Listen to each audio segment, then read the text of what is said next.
Hello दोस्तों, आप सभी का स्वागत है हमारे यूट्यूब चैनल एक कहानी पर। आज हम आपके लिए लेकर आए हैं एक नई कहानी। पर उससे पहले दोस्तों प्लीज़ हमारे चैनल को सब्सक्राइब कीजिए। मेरा नाम प्रिया है। मैं अपने परिवार के साथ जयपुर में रहती हूँ। मेरे परिवार में मेरे पति वरुण, मेरी 3 वर्षीय बेटी अनन्या, मेरी सास अरुणा जी है। हमारा छोटा सा परिवार है और हम सब मिलजुल कर खुशी खुशी एक दूसरे के साथ रहते हैं। आज सुबह से ही मैं अपने घर के कामों में जल्दी जल्दी फ्री करने में लगी हूँ, जिससे मुझे पैकिंग करने का समय मिल जाए। मौका है मेरी मौसी सास की बेटी का विवाह का। ऐसा नहीं है कि हमें दूसरे शहर जाना है। शादी तो यही लोकल जयपुर में ही हो रही है।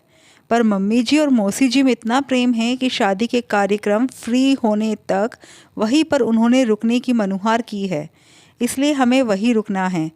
यह उनके घर में पहली शादी जो है।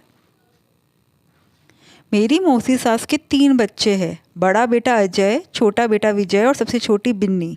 मौसी ने बेटों की शादी से पहले बेटी की शादी करना तय किया है। उनके परिवार में बड़ों के नाम पर मौसा जी की बड़ी बहन और भाई ही है। पर मौसा जी को उनसे ज़्यादा अपनी बड़ी बहन पर भरोसा है। खैर, पैकिंग करके हम नियत समय पर शाम को मौसी जी के घर पर पहुंच गए। वहां पहुंचकर जब हम सभी काम से फ्री हुए तो मौसी जी और उनके बच्चे खुशी खुशी हमें लेन देन के कपड़े, शगुन और बिन्नी के कपड़े दिखाने लगे। उसी समय बिन्नी एक सुंदर सा लहंगा लेकर आई और मुझे दिखाते हुए बोली, भाभी यह मेरा लहंगा देखो। अच्छा, आपके ससुराल की तरफ से जो लहंगा आएगा वो यही होगा। नहीं नहीं, उन लोगों की कहाँ औकात ऐसा 50,000 का लहंगा देने की। बिन्नी की बात सुनकर हम सब चुप हो गए। अब मम्मी जी ने पूछा, मैंने तो सुना था कि जब बरी का बेस खरीदने गए थे तो तुझे वो लोग साथ लेकर गए थे। फिर? हाँ, लेकर गए थे, पर 25,000 का लहंगा दिलाकर रह गए। मुझे तो कुछ खास पसंद भी नहीं आया। पर जब लहंगा दिलाने गए थे तो तुम्हें साथ लेकर गए थे ना। पसंद तो तुम्हें करना था। और 25,000 रुपये का लहंगा कोई कम नहीं होता। कम से कम हम मध्यम वर्गीय परिवार के लोगों के लिए तो बिल्कुल भी नहीं। अब उन लोगों के सामने क्या बोलती, गवार लोग हैं। उन लोगों को कोई स्टेटस है क्या? स्टेटस तो तुम्हारा भी नहीं है बेटा।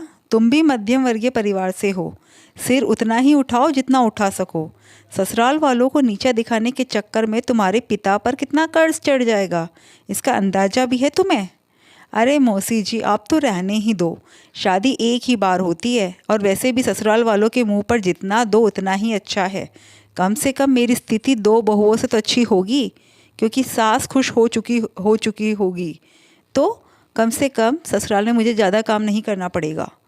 अरुणा जी ने चुप रहना ही ठीक समझा। पर सबसे ज़्यादा हैरानी उन्हें इस बात की हो रही थी कि ना मौसी जी ने कुछ कहा, ना ही उनके बेटों ने। रात को मौसा जी घर पर आए तो मैंने ही उन्हें खाना सर्व किया। मौसी और उनके बच्चे आराम करने चले गए। उसके बाद मौसा जी थोड़ी देर मम्मी जी के साथ ही बैठे। मौसा जी शुरू से ही मम्मी जी को बड़ी बहन की तरह सम्मान देते थे।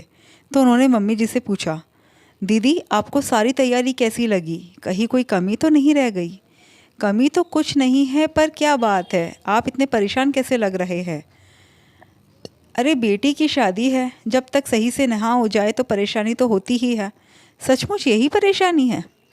अब दीदी आपसे क्या छुपा है, आप आए हो, आपने अपनी बहन से और बच्चों से बात की होगी। आपको कैसा लग रहा है? मुझे ऐसा लग रहा है कि बिन्नी के ससुराल वालों के साथ कोई होड़ चल रही है। सही कहा आपने, पर यह बात ना तो मेरी पत्नी समझ रही है, ना ही मेरे बेटे। आपको पता ही है कि बेटे कुछ कमाते धमाते नहीं हैं मेरे, पर सिर इतना उठा रहे हैं कि मुझे मार्केट से कर्जा उठाना पड़ रहा है।